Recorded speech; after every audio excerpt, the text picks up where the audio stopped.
Welcome back to official Akhtar Rahman sir YouTube channel. एका नवीन व्हिडिओमध्ये आपले पुन्हा एकदा स्वागत आहे मित्रांनो. आजच्या या व्हिडिओच्या माध्यमातून आपण 23 नोव्हेंबर 2025 पेपर 1 मराठीची प्रश्नपत्रिका पाहणार आहोत. म्हणजे प्रश्न क्रमांक 31 ते 60 म्हणजे पहिले जे 30 प्रश्न होते ते हिंदी विषयाचे प्रश्न आपण पाहिले आहोत आणि यानंतर पुढचे जे 30 प्रश्न आहे मराठीचे प्रश्न आपण या ठिकाणी पाहणार आहोत. दोस्तों, अगर आप अपनी पहली भाषा हिंदी लेते हैं तब भी आपका पूरा का पूरा पेपर जो होता है वो मराठी में होता है. चाहे आप बात करेंगे मराठी की, परिसर अभ्यास, गणित और बाल मानस शास्त्र, सभी जो पेपर होते हैं आपके वो मराठी में होते हैं. सिर्फ इंग्लिश की जगह अगर आपको हिंदी भाषा लेनी है तो आप यहाँ पर इंग्लिश को स्किप कर हिंदी भाषा ले सकते हैं. तो दोस्तों वही प्रश्न आज के इस व्हिडिओ में हम देखने वाले हैं. तर चला व्हिडिओ सुरू करूया. व्हिडिओ सुरू करण्या अगोदर आपण जर आमच्या चॅनलवर नवीन असाल तर चॅनलला सबस्क्राईब करा. साईडचे जे बेल नोटिफिकेशन आहे त्याला देखील ऑन करा, जेणेकरून आपल्याला अशाच प्रकारचे व्हिडिओ वेळेवर पाहायला मिळेल. मित्रांनो, डिस्क्रिप्शनमध्ये आमच्या टेलिग्राम आणि व्हॉट्सअप चॅनलची लिंकसुद्धा दिलेली आहे. तिथे जाऊन आपण आमच्या टेलिग्राम आणि व्हॉट्सअप चॅनललासुद्धा जॉईन करू शकतात. जर तुम्हाला आमच्या चॅनलची मेंबरशिप हवी असेल तर फक्त जॉईन बटनला जॉईन करून आपण ही मेंबरशिप घेऊ शकतात. व्हिडिओला प्लीज लाईक करा आणि चॅनलला सबस्क्राईब करा. प्रश्न क्रमांक 1. आता हे बघा मित्रांनो, प्रश्न कशा प्रकारे विचारले गेले होते. म्हणजे खूप सोपे प्रश्न तुम्हाला 2025च्या परीक्षेमध्ये विचारले गेले होते. प्रश्न आहे की पुढीलपैकी उद्देशबोधक उभयान्वी अव्यय असणारे वाक्य कोणते. आता हे बघा, उद्देशबोधक उभयान्वी असणारे वाक्य कोणते, अशा प्रकारे आपल्याला प्रश्न विचारलेला आहे. 4 ऑप्शन्स सुद्धा दिलेले आहे आणि जे बरोबर उत्तर असणार आहे, जे योग्य उत्तर या ठिकाणी दिलं आहे आन्सर की मध्ये, म्हणजे ऑप्शन 3. आपण असे बोलावे की ते सर्वांना पटावे. म्हणजे ऑप्शन जे 3 असेल, पर्याय जे 3 दिलेला आहे ते आपला काय असणार आहे, बरोबर उत्तर या ठिकाणी राहणार आहे. पुढचा जे प्रश्न आहे, प्रश्न क्रमांक 32 दिलेला आहे की सुगरण झाडावर घरटे बांधते.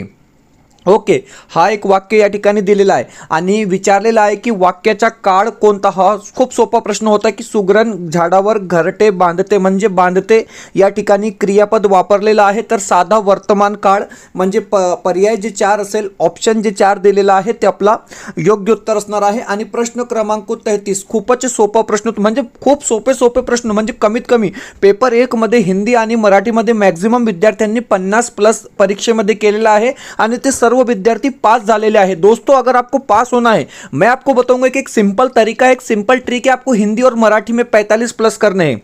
यहाँ पर तो हमारे बच्चों ने हिंदी और मराठी में 50+ किए. अगर 60 में से 50 आप मार्क ले लेते हैं तो बिल्कुल 40 और 32 मार्क आपको पासिंग के लिए बाद में रह जाते हैं. वो तुक्के लगा कि भी आप क्या है आराम से हासिल कर सकते हैं. या ठिकाणी प्रश्न काय आहे की पुढीलपैकी द्वंद्व समासाचे उदाहरण कोणते. आता हे बघा, या ठिकाणी द्वंद्व समासाचे उदाहरण कोणते, अशा प्रकारे प्रश्न विचारलेला आहे. खूप सोपा प्रश्न आहे. आई वडील आपला या ठिकाणी काय असणार आहे, बरोबर उत्तर असणार आहे. म्हणजे पर्याय जे 3 दिलेला आहे ते आपला योग्य उत्तर असणार आहे. पुढचा प्रश्न म्हणजे पुढे एक तुम्हाला 34, 35, 36 म्हणजे 3 प्रश्न विचारले गेले होते या उतार्याच्या आधारावर. आता हे बघा, प्रश्न काय आहे की 34 ते 36 साठी सूचना. म्हणजे पुढील उतारा काळजीपूर्वक वाचून त्याखालील विचारलेल्या प्रश्नांची अचूक उत्तरे निवडा. तर हे बघा, म्हणजे पुढचे जे 3 प्रश्न आहेत ते आपल्याला या उतार्याच्या आधारावर 3 प्रश्न विचारलेले आहे. उतारा तुम्ही वाचू शकतात मित्रांनो. आपण डायरेक्ट प्रश्न उत्तर पाहणार आहोत, कारण की आपण फक्त क्वेश्चन पेपर या ठिकाणी पाहत आहोत.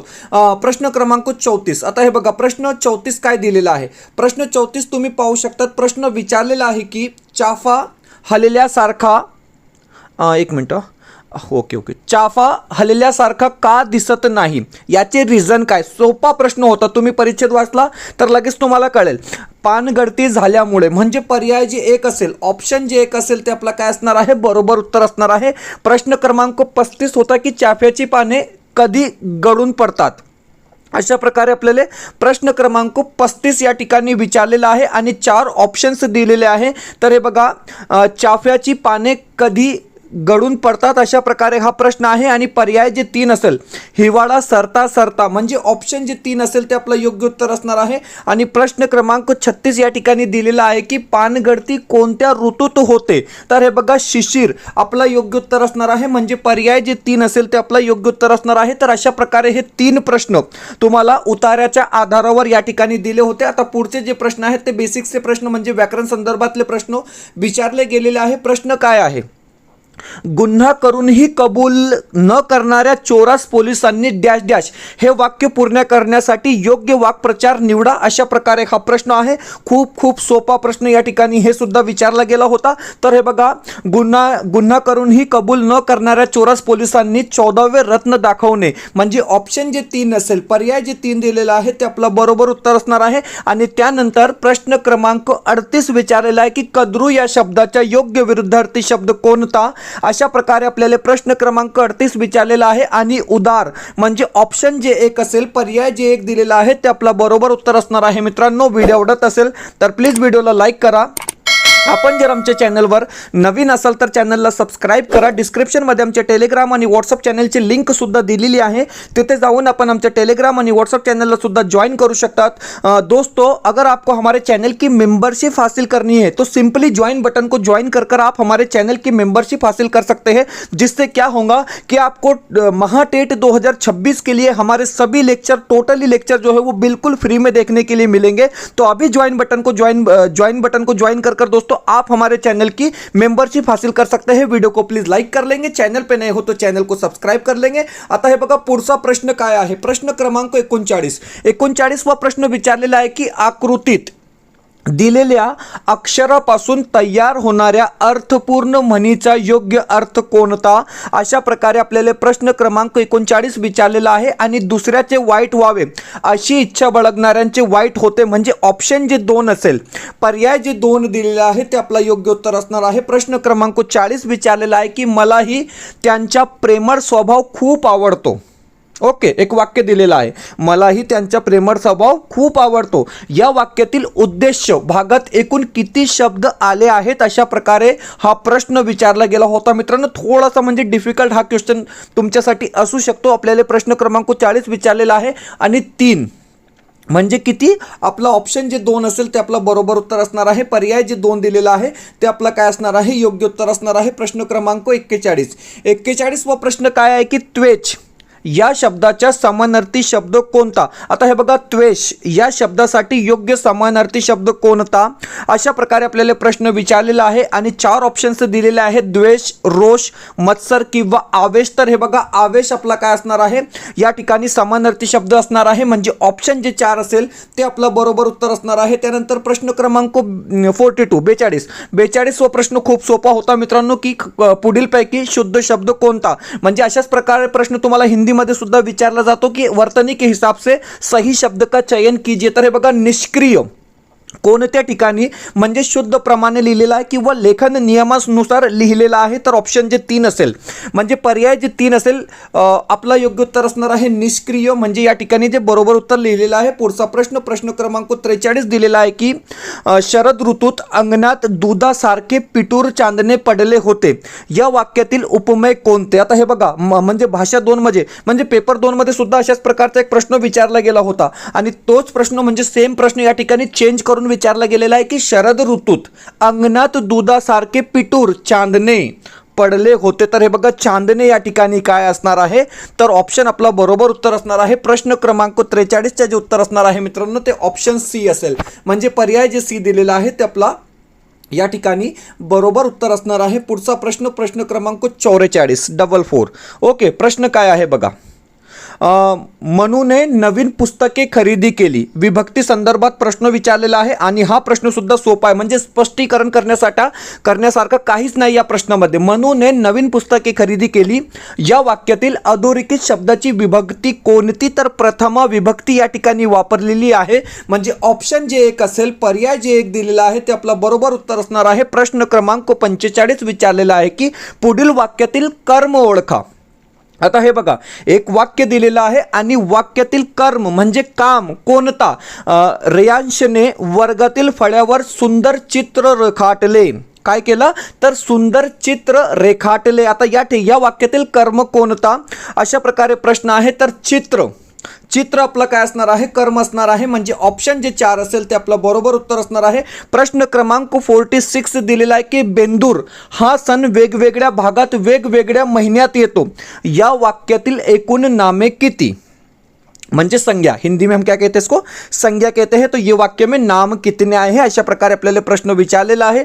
4 ऑप्शन्स दिलेले आहे आणि ऑप्शन जे एक असेल म्हणजे चार नामे आलेली आहेत। तर बरोबर उत्तर काय असणार आहे, पर्याय 1 असणार आहे। प्रश्न क्रमांक 47। 47वा प्रश्न काय आहे, पुढील वाक्यातील अधोरेखित शब्दाचे लिंग ओळखा। हा सुद्धा थोडासा म्हणजे डिफिकल्ट टाईपचा प्रश्न होता, म्हणजे प्रश्नपत्रिका खूप सोपी होती, फक्त 2-3 प्रश्न थोडेसे म्हणजे वेगळे विचारले गेले होते। बाकी टोटली क्वेश्चन म्हणजे एकदम सिंपल क्वेश्चन तुम्हाला विचारले गेले होते। पुढील वाक्यातील अधोरेखित शब्दाचे लिंग ओळखा। लक्ष्मीबाईंवर एकामागे एक अनेक संकटे आली। ओके, आता प्रश्न काय आहे, अधोरेखित म्हणजे जे अंडरलाईन केलेले शब्द आहे त्याची लिंग कोणती अशा प्रकारे प्रश्न आहे। तर संकटे आली म्हणजे नपुसक लिंग, म्हणजे आन्सरमध्ये नपुसक लिंग दिलेलं आहे आन्सर कीमध्ये, म्हणजे ऑप्शन जे 3 असेल, पर्याय जे 3 असेल ते आपलं योग्य उत्तर असणार आहे। पुढचा प्रश्न, प्रश्न क्रमांक 48। आता हे बघा 48वा प्रश्न काय आहे, वचन प्रकारानुसार विसंगत नाम कोणते। आता हे बघा वचन प्रकारानुसार विसंगत जे नाम असणार आहे ते असणार आहे मडके, म्हणजे ऑप्शन जे एक असेल, पर्याय जे एक असेल ते आपलं योग्य उत्तर असणार आहे। मी वनवासी हे आत्मचरित्र कोणाचे आहे। तर हे बघा मित्रांनो, हा प्रश्न परीक्षेचे 1 दिवस पूर्वी आपण म्हणजे आपल्या व्हिडिओमध्ये टाकलेला होता, म्हणजे जवळपास 4 ते 5 प्रश्न ते आले होते परीक्षेमध्ये, म्हणजे पेपर 1 मध्ये मी वनवासी हे आत्मचरित्र कोणाचे आहे, तर सिंधुताई सपकाळ, म्हणजे ऑप्शन जे एक असेल ते आपलं बरोबर उत्तर असणार आहे। प्रश्न क्रमांक 50। हा प्रश्न सुद्धा आपल्या शेवटच्या व्हिडिओमध्ये आपण ऍड केला होता की पत्र लेखनात वडीलधाऱ्या मंडळींना पुढीलपैकी कोणता मायना येईल। वडीलधाऱ्या मंडळींना, नॉट वडील, ओके, वडीलधाऱ्या मंडळींना पुढीलपैकी कोणता मायना येईल, तर तीर्थ स्वरूप। जर वडिलांना पत्र लिहायचं असेल तर तीर्थरूप, परंतु या ठिकाणी वडीलधाऱ्या मंडळींना जर पत्र लिहायचे असेल तर तीर्थ स्वरूप, म्हणजे ऑप्शन जे एक असेल, पर्याय जे एक दिलेला आहे ते आपलं योग्य उत्तर असणार आहे। आणि प्रश्न क्रमांक 51 विचारलेला आहे की पुढीलपैकी कोणता शब्द तत्सम शब्द नाही। तर हे बघा कोणता शब्द तत्सम शब्द नाही, तर कवी, दुग्ध आणि भूगोल हे तत्सम शब्द आहे, परंतु झोप या ठिकाणी तत्सम शब्द नाही, म्हणजे ऑप्शन जे आपला 2 असेल ते बरोबर उत्तर असणार आहे मित्रांनो। तर अशा प्रकारे आपण या ठिकाणी 51 प्रश्न पूर्ण केलेले आहे। बाकीचे 9 प्रश्न आपण यापुढे पाहणार आहोत।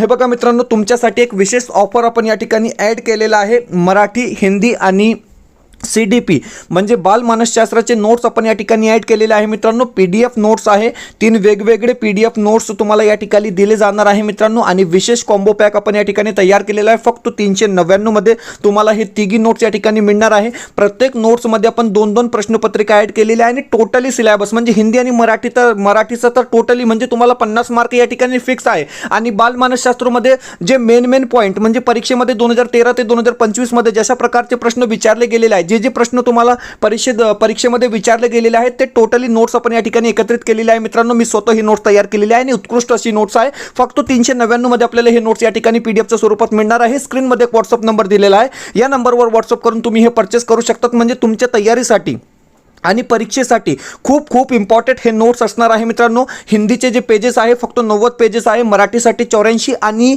CDP म्हणजे बाल मानसशास्त्रासाठी फक्त 80 पेजेस आहे, म्हणजे टोटली 240 पेजेस हे टोटली असणार आहे मित्रांनो 3 विषयासाठी। आणि टोटली म्हणजे ॲनालायसिस करून फक्त आणि फक्त महाराष्ट्र शिक्षक पात्रता परीक्षा 2026 साठी आपण हे अपडेट नोट्स या ठिकाणी तैयार केलेले आहे। और दोस्तों, अगर आप हिंदी, मराठी या बाल मानसशास्त्र में से किसी एक या 2 सब्जेक्ट के नोट्स भी आप अगर लेना चाहते हो दोस्तों, तो वो आप पर डिपेंड है, आप कितनी भी नोट्स खरीद सकते हो। और हिंदी की जहां तक मैं बात करूंगा दोस्तों, टोटली रचनाकार, साहित्यकार, कवि के टोटल हमने क्या है इसमें कंटेंट ऐड किया है और आप लोगों के लिए बहुत ज्यादा इंपॉर्टेंट ये नोट्स होने वाले हैं दोस्तों। स्क्रीन पर एक व्हाट्सअप नंबर दिया गया, इस नंबर पे कांटेक्ट कर अभी इसको आप क्या है परचेस कर सकते हैं दोस्तों। मेथड इस तरीके से कि आपको हमको व्हाट्सअप पर हाई करना है, आपको स्कैनर दिया जाएगा, उस पे पेमेंट कर स्क्रीनशॉट भेजना और तुरंत आपको क्या है दोस्तों नोट्स मिल जाएंगे। वीडियो को लाइक कर लेंगे, चॅनल को सबस्क्राइब कर लेंगे। पुढचा प्रश्न, आता प्रश्न काय आहे, 52 ते 54 साठी तुम्हाला कविता दिलेली आहे आणि कवितेच्या आधारावर आपल्याला या ठिकाणी 3 प्रश्न सॉल्व करायचे आहेत। तर चला डायरेक्ट प्रश्न आपण पाहून घेऊया। प्रश्न काय आहे 52 वो प्रश्न आहे की कवितेतील वर्णनानुसार सोने पेरून कोण गेले, अशा प्रकारे प्रश्न आहे। काय उत्तर असेल तर ऑप्शन 2 आकाश। ओके, प्रश्न क्रमांक 53 व प्रश्न आहे की कवितेतील वर्णनानुसार विशेषण व विशेष्य यातील चुकीची जोडी कोणती। तर हे बघा, कवडी सकाळ, कवडी ऊन असू शकतो पण कवडी सकाळ नाही, म्हणजे ऑप्शन जे 4 असेल या ठिकाणी चुकीची जोडी असणार आहे, म्हणजे 53 चा काय उत्तर असणार आहे तर 4 असणार आहे। पुढचा प्रश्न, प्रश्न क्रमांक 54 वा प्रश्न दिलेला आहे की वरील कवितेत कवीने कशाचे वर्णन केलेले आहे, अशा प्रकारे आपल्याला प्रश्न विचारलेला आहे आणि ऑप्शन जे 2 असेल बहरलेल्या शेताचे म्हणजे पर्याय जे 2 दिलेला आहे ते आपला योग्य उत्तर असणार आहे. म्हणजे हे 3 प्रश्न तुम्हाला कवितेच्या आधारावर या ठिकाणी विचारले गेले होते. आता पुढचे जे प्रश्न आहेत ते बेसिक व्याकरण संदर्भात प्रश्न विचारले गेलेले आहे. आता प्रश्न काय आहे, प्रश्न बघा. ज्ञानचक्षु या शब्दामध्ये एकूण किती वर्ण आले आहेत, अशा प्रकारे हा प्रश्न विचारलेला आहे. सोपा प्रश्न होता मित्रांनो. एकूण किती वर्ण आलेले आहे, तर 11 वर्ण या ठिकाणी आलेले आहे. म्हणजे ऑप्शन जे 2 असेल ते आपलं बरोबर उत्तर असणार आहे. क्षुप्ती पासा या शब्दाचे योग्य संधी विग्रह कोणता, तर हे बघा हा थोडासा म्हणजे डिफिकल्ट टाईपचा प्रश्न होता. आणि ऑप्शन जे 1 असेल, पर्याय जे 1 असेल, क्षुद प्लस पिपासा म्हणजे क्षुद धन पिपासा आपला काय असणार आहे, बरोबर उत्तर असणार आहे. प्रश्न क्रमांक 57 काय आहे, आकाशातून पावसाच्या धारा कोसळल्या व या वाक्याचा प्रयोग ओळखत आहे. बघा कर्मक कर्तरी प्रयोग आहे. सोपा प्रश्न होता. म्हणजे ऑप्शन जे आपला 3 असेल कर्मक कर्तरी प्रयोग बरोबर उत्तर असणार आहे. प्रश्न क्रमांक 58 अलंकारिक शब्द व त्याचा अर्थ यातील अयोग्य जोडी कोणती, तर हे बघा गंगा यमुना नद्याचा उपागम हे या ठिकाणी काय असणार आहे, अयोग्य जोडी असणार आहे. म्हणजे ऑप्शन जे 4 असेल ते आपला बरोबर उत्तर असणार आहे. आता शेवटचे 2 प्रश्न राहिलेले आहे. पुढचे जे 2 प्रश्न आहे, प्रश्न क्रमांक 59 वा प्रश्न काय आहे बघा.